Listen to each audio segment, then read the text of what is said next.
Hello everyone, it's your boy joy boy back with another vlog. और I hope you all doing absolutely fine. और आज का जो video है basically thumbnail देख के पता लग गया होगा कि इंटरसेप्टर के ऊपर है। तो आज का जो वीडियो है ये सिर्फ इंफॉर्मेटिव है कि उसके स्पेसिफिकेशंस के बारे में, की फ़ीचर्स के बारे में, क्योंकि ये वीडियो थोड़ा सा लंबा हो गया था। क्योंकि मैंने ड्राइविंग एक्सपीरियंस भी शेयर किया है अपना, और जो आउट में लगती है गाड़ी, क्या क्या चीज़ें उस बाइक में लगी हुई हैं वो भी मैंने शेयर करा है। तो उसकी वजह से वीडियो थोड़ा सा लंबा बन गया था, एटलीस्ट 30 मिनट का, 30-35 मिनट का। तो मैं नहीं चाहता था कि वीडियो मेरा थोड़ा सा बोरिंग बने, और इसलिए मैं उसको 2 पार्ट में डाल रहा हूँ। एक में खाली मैंने उसको एसेसरीज़ और उसके पार्ट्स के बारे में बताया कि क्या क्या स्पेसिफिकेशंस हैं, जो कि पावर फिगर्स, और दूसरे पार्ट में मैंने डाला है अपना राइडिंग एक्सपीरियंस। जो वीडियो पॉसिबली हो सकता है कल आए या परसों आएगा, लेकिन एक जो वीडियो है जिसमें मैंने खाली अपना उसका आउटर, उसका जो भी चैसी वगैरह है वो सब शेयर करा है, वो वीडियो आज आ जाएगा। तो अलग अलग वीडियो आएंगे दो, क्योंकि मैं नहीं चाहता था कि वीडियो थोड़ा सा बोरिंग बने, क्योंकि कोई आज के टाइम में कोई 30 मिनट का व्लॉग नहीं देखता है एक बारी में। तो उससे अच्छा था कि मैं 2 व्लॉग अलग अलग डाल दूँ, इसलिए 2 पार्ट बनेंगे वीडियो के। तो आप इंजॉय करो ये व्लॉग। आई होप इतना बोरिंग नहीं होगा और आपको वीडियो देखने में मज़ा आएगा। So starting from the front आपको हेडलैम्प मिल जाते हैं। जो इसमें नॉर्मल हेडलाइट आती थी वो उसमें खाली बल्ब होता था, ये इन्होंने एड ऑन लगवाई है। ये वाइज़र एड ऑन का पार्ट है, इसमें वाइज़र लगा हुआ नहीं आता है। And if you want you can upgrade this with a tall wind screen. इससे बड़ी भी एक और आती है। और ये हेडलाइट आफ्टर मार्केट है, ये फॉग लाइट भी आफ्टर मार्केट है। एंड जो आफ्टर मार्केट है मैं वो बता दूंगा, लेकिन उसका प्राइस मैं बिल्कुल एंड में बताऊंगा। और आपको ये सस्पेंशन मिल जाते हैं, फ्रंट स्पोक, जो कि टेलीस्कोपिक सस्पेंशन है। और मैंने जितना चलाया है इतना मुझे पता लगा है कि गड्ढों में ये इतना ज़्यादा अफेक्ट नहीं करती है बाइक को। बहुत स्टेबल रहती है, निम्बल रहती है। As if you want to compare it with the GT, मुझे बहुत एग्रेसिव लगती है वो बाइक, और थोड़ा डराती भी है। वो कॉन्फिडेंस नहीं आता, बट इस बाइक पे बैठ के आपको एक ओवरऑल कंफर्ट फील होता है, चाहे आप लॉन्ग टूर कर रहे हो, चाहे आप सिटी राइड कर रहे हो। और फ्रंट टायर की बात करें तो टायर आपको ट्यूबलेस मिल जाता है। इसमें पहले पिरेली का आता था, लेकिन इन्होंने क्योंकि ये बाइक थोड़ी चल चुकी है तो इन्होंने MRF का लगाया है। And this is a tubeless tyre with the spoke wheels. इसमें और भी वैसे कलर वेरिएंट आते हैं, और इनका जो टायर है वो आई थिंक ये है आपका 100/90 का टायर है इसमें सामने जो आता है। एंड मुझे नहीं पता इन्होंने MRF का क्यों लगवाया। पहले इसमें जो आता था, जो कंपनी से आता है, आई थिंक शायद वो पिरेली का आता है, I am not sure about it. और कुछ सोच के लगवाया, क्योंकि जिनकी ये गाड़ी है वो बहुत अच्छे राइडर हैं, वो काफ़ी लंबा राइड करते हैं, तो उन्होंने हो सकता है कुछ सोच के MRF का टायर लगवाओ। एंड दोनों तरफ आपको आगे में और पीछे में 18 इंच के व्हील्स मिलते हैं। लगभग रियर टायर सेक्शन और फ्रंट टायर सेक्शन का लगभग का साइज और सेम ही है ऑलमोस्ट। एंड अगर हम इंजन की तरफ बढ़ें तो आपको parallel two liquid cool engine मिल जाता है 649 cc का। और एंड बहुत ही निम्बल बाइक है। इंजन की अगर मैं बात करूं तो चैसी में एकदम इनबिल्ड है। ऐसा नहीं लगेगा कि इंजन देखने में बहुत ऑड सा लगता हो या चैसी के बाहर निकला हो, ऐसा कुछ नहीं है। ये लेग गार्ड भी एड ऑन एसेसरी का पार्ट है। ये रॉयल एनफील्ड का ही, ऑल्दो उन्होंने शोरूम से ही लगवाया है।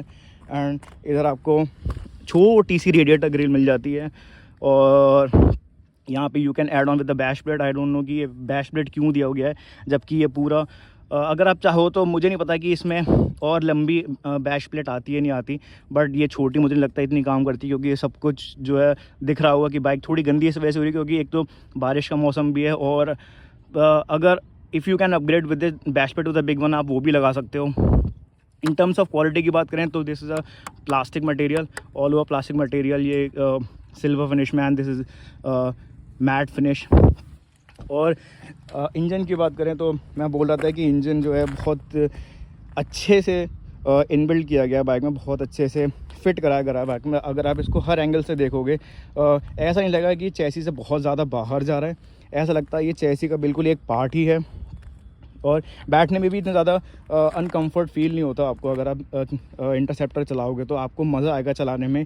हीटिंग इश्यूज़ होते हैं और बाइक गर्म होती है, मैं मानता हूँ। ट्रैफिक में जितना मैंने इसको चलाया ट्रैफिक में, हाँ ये गर्म होती है। एंड अगर आप बहुत ज़्यादा एकदम बम्पर टू बम्पर ट्रैफिक में हो ना, या आप बहुत लॉन्ग राइड करके आ रहे हो, तो आपको जो ये सीट है, सीट के नीचे आपको ना बहुत ज़्यादा हीट फील होगी, आपके थाइस पे हीट फील होगी, जो बहुत ज़्यादा आपको राइड में अनकम्फर्ट कर सकती है। अगर आप बहुत अग्रेसिवली चला रहे हो या अगर आप नेक टू नेक ट्रैफिक में हो, तो आपको ये वो हीटनेस आपके अंडर थाइस फील होने वाली है। ठंडी हो जाती है बहुत जल्दी भी, लेकिन वो हीटिंग जो इश्यूज़ है ना, वो आपको कहीं ना कहीं इरिटेट कर सकते हैं बैठने में। और आगे उसकी बात करें तो फुट रेस्ट पे बेंडरिंग मिल जाती है रॉयल एनफील्ड की, एंड चारों फुट रेस्ट पे मिलती है। इधर आपको इंटरसेप्टर का मार्किंग मिल जाता है। एंड ये सीट कस्टम सीट है, ये पहले ये इसमें ये सीट नहीं लगी थी, उसमें पतली सी सीट आती है और वो बहुत अनकम्फर्टेबल सीट है। अगर मैं ऑनेस्टली बताऊँ तो मैंने उस पर भी बैठ के चलाई है, बहुत हार्ड है, आई don't know why. And this is a custom seat और ये भी आफ्टर मार्केट है। इसका भी प्राइस मैं बिल्कुल एंड में बताता हूँ। एंड एग्जॉस्ट नोट की बात करें, साउंड की बात करें, तो इसमें आप दोनों तरफ अगर आप पीछे से दोगे तो आपको बहुत ऑथेंटिक सा व्यू मिलता है। एक पीछे से अग्रेसिव सा व्यू मिलता है आपको। ट्विन एग्जॉस्ट मिल जाते हैं दोनों तरफ में। और इसकी जो आवाज़ है वो बहुत बेसी है, बहुत बेसी है। दो एग्जॉस्ट आ रहे हैं आज के टाइम में, जो आप काफ़ी लोग लगा के घूम रहे हैं जीटी में भी और इंटरसेप्टर में भी। वो एक तो गुरसेवक आता है और दूसरा आपका आता है रेड रोस्टर। और ये गुरसेवक का जो है हार्डी शॉर्ट हेड करके, शॉर्ट सेल करके ऐसी कुछ नाम है, सॉरी हार्डी नहीं, हार्ले शॉर्ट टाइप करके नाम है इसका। एंड ये बहुत बेसी है, लाउड है लेकिन बेसी बहुत ज़्यादा। अगर आप लो आरपीएम पे इसकी आवाज़ सुनोगे ना, तो आपको भाई बहुत प्यारी आवाज़ देती है। आई डोंट नो वाई, पर मुझे ये रेड रोस्टर से ज़्यादा अच्छा लगता है ये एग्जॉस्ट नोट, क्योंकि इसमें जो कस्टम आते हैं उसमें बहुत ना की बराबर ही आवाज़ है। बहुत बेसी आवाज़ है, लाउडनेस नहीं है उसमें, वो एक सॉफ्टनेस है, वो अग्रेसिवनेस नहीं है। क्योंकि ऑल्दो ये बाइक इतनी अग्रेसिव लगती नहीं है, लेकिन जैसे ही आप इस पर बैठोगे आपको पता पड़ेगा कि ये बाइक, अगर आप ये एग्जॉस्ट के साथ में चलाते हो, आपको पता लगेगा कि हाँ ये बाइक भाग भी सकती है, परफॉर्म कर सकती है। एज़ कम्पेयर टू अगर जीटी में देखा जाए तो वो दिखने में ही अग्रेसिव लगती है, तो उस पर बैठ के भी वो शायद फील नहीं आता है। और अगर रियर टायर सेक्शन की बात करें तो पीछे भी इसमें MRF लगा हुआ है और इसमें आपको टायर मिलता है 130/70 का। एंड ये भी ट्यूबलेस है, दोनों टायर ट्यूबलेस हैं, आगे वाला भी और रियर में भी। एंड पीछे के सस्पेंशन की बात करें तो पीछे मैं बैठा नहीं हूँ इस पे ज़्यादा, लेकिन क्योंकि जितने दोस्त, इस पे देखो चीटी घूम रही है, एंड जितने दोस्तों को मैंने पीछे बैठाया उनका कहना यही था, उनका रिव्यू यही था कि पीछे बैठ के भी कंफर्ट फील होता है इस सीट पे, रादर देन जो उससे पहले एक लंबी सीट आती है, जो स्टॉक सीट आती है, उससे ना हटा के ये सीट ज़्यादा कंफर्टेबल है। एंड क्रेडिट भी मैं रियर सस्पेंशन को भी दूंगा कि काफ़ी अच्छा ये पीछे बैठने में कंफर्ट फील होता है। वो थकान फील नहीं होती पिलियन को अगर आप लॉन्ग राइड कर रहे हो तो। बाकी सिटी में अगर आप अकेले चल रहे हो तो आपको तो वैसे भी थोड़ा डिस्कम्फर्ट फील हो सकता है सीट के साथ में। सस्पेंशंस काफ़ी अच्छे हैं। अगर आगे की बात करें, पीछे की बात करें, बहुत ही बढ़िया बाइक मिल जाती है। एंड इंडिकेटर्स की बात करें तो इसमें ये नॉर्मल इंडिकेटर हैं, LED नहीं है ये, it's just a simple bulb. दोनों तरफ में सिंपल बल्ब आपको plain, I mean not the LCD और LED, इसमें भी आपको प्लेन बल्ब मिल जाता है पीछे बैक लाइट में। And this is a branding, ये इन्होंने लगवाई है sticker. And moving ahead, twin exhaust की मैं बात कर ही चुका हूँ, दोनों तरफ में आपको मिल जाता है। और अगर उसके आगे की बात करें तो ये इन्होंने अलग से एड ऑन का पार्ट है, क्योंकि एज सच मैंने बताया कि वो बहुत लंबा ट्रैवल करते हैं, तो इन्होंने as for the luggage security purpose इन्होंने लगा रखा है। एंड इधर भी फुट रेस्ट पे आपको इंटरसेप्टर रॉयल एनफील्ड की ब्रांडिंग मिल जाती है। गियर की मैं बात करूँ तो गियर बहुत स्मूथली शिफ्ट होता है इसका, वो एक मैं बोलूँगा कि लैग नहीं है बिल्कुल भी गियर शिफ्टिंग में। अगर आप इसको हाई स्पीड पे एकदम से अप शिफ्ट करोगे या डाउन शिफ्ट करोगे, स्लीपर क्लच नहीं है इसमें, कोई शिफ्ट बाई डायरेक्शन कुछ नहीं है इसमें, it's just a simple lever function gear transmission. और जितना आप इसको smoothly down shift up shift करते हो ना, आपको उतना ही ज़्यादा अच्छी आवाज़ भी मिलती है, परफॉर्मेंस भी मिलती है, लेकिन आवाज़ भी बहुत अच्छी मिलती है उसमें। एंड इधर बात करें तो नॉर्मल सी ग्रिप मिलती है, बहुत ज़्यादा नहीं है। पहले इस पर भी ग्रिप चढ़ा हुआ था, लेकिन ये इन्होंने कस्टमाइज वाली जो ग्रिप थी वो हटवा के इन्होंने सिंपल हैंडल बार्स लगवा रखे हैं। और एलईडी में बता ही चुका था, इधर भी प्लेन बल्ब है, इधर भी आगे में भी प्लेन बल्ब है। एंड फॉग लाइट उन्होंने कस्टम लगवाई है, ये पहले नहीं लगा हुआ था इसमें। Just hold on a second. और ट्रैक्टर जा रहा था ना, इसीलिए मैंने बोला कि रुकने के लिए पॉज नहीं कर सकता था वीडियो में। सो मूविंग राइड, मैं फॉग लाइट की बात कर रहा था। और तो इन्होंने फॉग लाइट भी ये कस्टम लगवाई है। इसका थ्रो मैं थ्रो का शॉट में डाल दूँगा क्योंकि अभी तो दिन है, तो इसमें इसका उतना लंबा थ्रो नहीं दिखेगा। अगर मैं इसको रात में दिखाऊंगा तो आपको पता लगेगा कि हाँ, ये अच्छा खासा लंबा थ्रो करती है और अच्छा खासा थ्रो है। इसमें 2 लाइटें हैं फॉग लाइट में, इनके एक येलो है और एक है वाइट है, तो ठीक है, बहुत लंबा थ्रो है।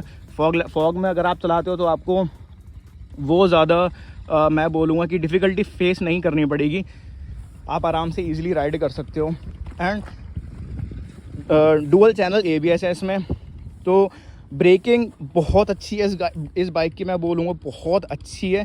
मैंने GT भी चलाई है, पर GT पे आई डोंट नो वाई कि मुझे वो एक कॉन्फिडेंस फील नहीं होता जो मुझे इस बाइक पे बैठ के होता है। ऑल्दो आई नो कि वो देखने में ये इतनी ज़्यादा फैंसी या इतनी ज़्यादा कैची नहीं लगती है, बट ब्रेकिंग की मैं बात कर रहा था, तो जितना आप इसको अच्छे से भगाते हो ना, अगर आप पे कंट्रोल है या कंट्रोल नहीं भी है, अगर आप 650 सीसी की बाइक को पहले चला रहे हो, पहली बार चला रहे हो और ये आपकी फर्स्ट बाइक है अपग्रेडिंग फ्रॉम 350 टू 650, तो ये बहुत ही ब्रेकिंग सिस्टम के अकॉर्डिंग देखूँ ना, तो अगर आप भगा रहे हो ना तो आपको पता पड़ेगा कि हाँ, आप इसको ईजिली कंट्रोल कर सकते हो, क्योंकि वेट भी इसका ज़्यादा नहीं है और 213 किलो की कुछ वेट करती है, अगर मैं गलत नहीं हूँ तो 200 किलो की कुछ है।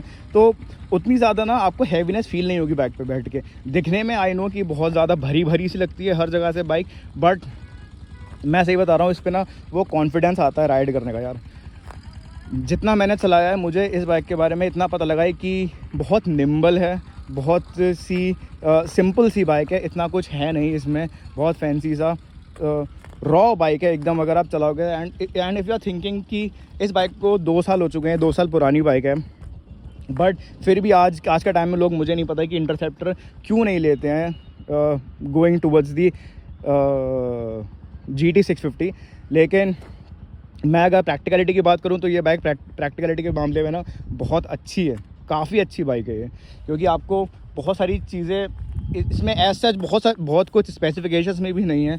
अगर आप इसका सामने इंस्ट्रूमेंट क्लस्टर की देखोगे तो इट जस्ट नॉर्मल की आपको इंडिकेटर्स मिल जाते हैं, ये हेडलाइट का मिल जाता है, इधर पास का मिल जाता है, एंड यू गेट द ये हॉर्न, और स्टीयरिंग डैम्पर भी है इसमें। जैसे कि मैंने बोला कि ये बाइक डराती नहीं है, अगर आप इसको एकदम से कंट्रोल भी, अगर आपको एकदम से इंजन ब्रेकिंग का भी सिचुएशन आ जाए तो आप इसको ईजिली हैंडल कर सकते हो। ये बाइक इतना वॉबल नहीं करती है जितना मैंने चलाया है। एंड बाकी तो यार it depends on all situation कि आप किस सिचुएशन में या किस उसमें बाइक को राइड करो, तो उसके अकॉर्डिंग होता है। और इधर अगर राइट हैंड साइड की मैं बात करूं तो इधर आपको सिर्फ एक इग्निशन स्विच मिल जाता है, इधर आपको सेल्फ स्टार्ट मिल जाता है। एडजस्टेबल लिवर्स नहीं आते हैं इसमें, बहुत दुख की बात है ये इसमें नॉर्मल लिवर्स आते हैं, बट ये भी काफ़ी स्लीक है, काफ़ी मैं बोलूँगा बहुत लाइट हैं, बहुत ज़्यादा लाइट है। आपको हार्डनेस फील नहीं होती है इनको यूज़ करने में, चाहे आप क्लच की बात करो, चाहे आप फ्रंट ब्रेक की बात करो। और एग्जॉस्ट की बात करूं तो मैं इसका एग्जॉस्ट का साउंड नोट मैं आपको वीडियो में दिखा दूंगा। और मैं ऐड ऑन की एसेसरीज़ की अगर मैं बात करूं तो मैं बताता हूं इसमें क्या क्या लगा हुआ है, एंड प्राइस भी मैं उसका अच्छे से बताता हूं। अगर आपको लगवाना है तो आप करवा सकते हो। एग्जॉस्ट जो इन्होंने लगवाया था गुड सेवक, ये इनको उस टाइम पे पड़ा था 20,000 का। आई डोंट नो अभी क्या प्राइस चल रहा है इसका, बट उस टाइम पे इन्होंने 20,000 का लगवाया था। एंड सीट की बात करें तो सीट इनकी खजांची की सीट है, ये इन्होंने कस्टम करवाई है। And this is a very comfortable seat, just hold on a second. हाँ, काफ़ी कंफर्ट सीट है ये, जो आपको नॉर्मल सीट मिलती है उससे काफ़ी बेहतर है। थकान नहीं महसूस होती, आप अच्छे से राइड कर सकते हो। अगर आप इसको डेली यूज़ के लिए भी सॉरी डेली पर्पज़ के लिए भी अगर आप इसको यूज़ कर रहे हो तो आपको कोई डिफ़िकल्टी फेस नहीं होने वाली इस सीट में। And this is a very comfortable seat. I know कि ग्रैब हैंडल्स थोड़े नीचे आ जाते हैं इसमें, हो जाते हैं। अगर आप कस्टम वो स्टॉक सीट लोगे तो उसमें आपको लेवल में मिलता है, लेकिन ये आई नो कि अगर आप कस्टम करवाते हो तो आप ग्रैब हैंडल्स भी थोड़े नीचे आ जाते हैं। वेल मूविंग अहेड, सीट की मैंने बात करी थी। एंड हेडलैम्प की बात करूँ तो उनको HJG की हेडलैम्प है। ये इनको पड़ी थी 55,000 की, और काफ़ी इसका भी थ्रो काफ़ी अच्छा है, काफ़ी अच्छा थ्रो है। अगर मैं रात में इसका वीडियो बना के अगर मैं दिखाऊंगा तो आपको पता पड़ेगा कि हाँ ये भी अच्छा थ्रो फेंकती है। And add on with the fog light इनको पड़ी थी 4,000 के फॉग लैम्प पड़े थे इनको। तो बहुत ज़्यादा पैसा नहीं लगा है इन्होंने, जो मेन चीज़ें थी वो इन्होंने अलग से ऐड ऑन करवाई हैं बाइक में। एंड फॉग लैम्प की बात करूँ तो ये 4,000 के फॉग लैम्प पड़े थे इनको, और एयर फिल्टर लगा हुआ है इसमें K&N का, वो भी इनको 4,000 का पड़ा था। बाकी इसमें और कुछ ऐड ऑन नहीं है बहुत ज़्यादा कुछ। आई नो कि बहुत सारे लोग हैं ऐसे, लड़के हैं ऐसे, इनको अच्छी लगती है गाड़ियाँ तो बहुत कुछ कस्टम करा लेते हैं उसमें, लेकिन एसेसरीज़ के अलावा क्रैश गार्ड लगवा लेते हैं एंड एयर फिल्टर वगैरह, ये सब बहुत सारी चीज़ें होती हैं। लेकिन उन्होंने जो मेन था इनको लगवाना, वो इन्होंने मेन चीज़ें लगवाई हैं। एंड एग्जॉस्ट की बात करूँ तो मैं आपको एक बार एग्जॉस्ट सुना देता हूँ उसका।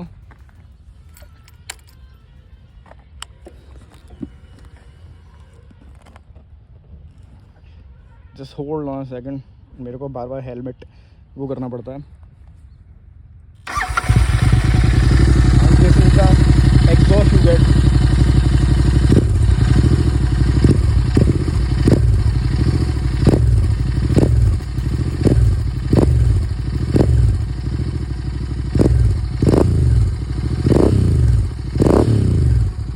बहुत बेसी है, बहुत ज़्यादा बेसी है यार, सही में बहुत बेसी है।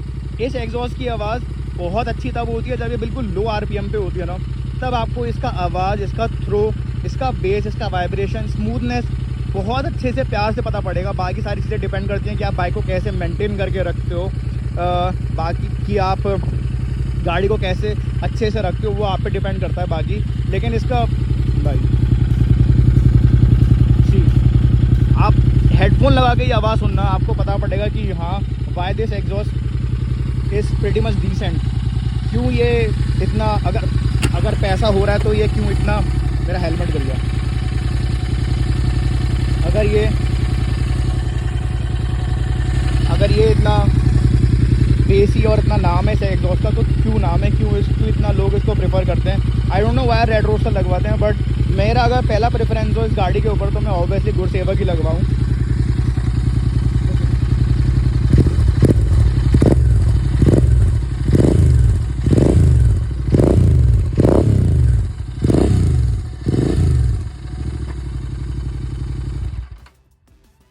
सो ये वो हेडलाइट का थ्रो है जिसकी मैं बात कर रहा था। ये इसका मेन हेडलाइट का लैंप है। एंड आप देख सकते हो कि इसका थ्रो काफ़ी लंबा है, काफ़ी दूर तक फेंकता है। नॉर्मल जो बल्ब आता है उससे बहुत तेज़ है। एंड अगर मैं फॉग लैंप की बात करूं तो फॉग लैंप में इसमें 2 आते हैं, एक आपको येलो मिल जाता है और एक आपको मिल जाता है इसमें वाइट। ये 2 ऑप्शंस आते हैं इसमें फॉग लैंप में। फॉग लैंप का थ्रो भी काफ़ी सही है। अगर मैं मीटर कंसोल से बैठ कर दिखाऊँ तो ये आपको कुछ व्यू मिलता है और आप थ्रो देख सकते हो। ये फॉग लैंप अभी ऑफ है, ये नॉर्मल अभी हेड लैम्प जो है बस उसी की थ्रो है। एंड ये फॉग लैंप अब ऑन हो जाते हैं। ये इसका येलो है जो थोड़ा वार्म सा है। एंड अगर आपको वाइट चाहिए तो इसमें आपको वाइट भी मिल जाता है, तो आपका थ्रो और लंबा कर देता है। तो अगर आप ये अपनी बाइक में लगवाना चाहते हो तो आप ज़रूर से इसको इंस्टॉल कर सकते हैं। सामने से कुछ ऐसी दिखती है।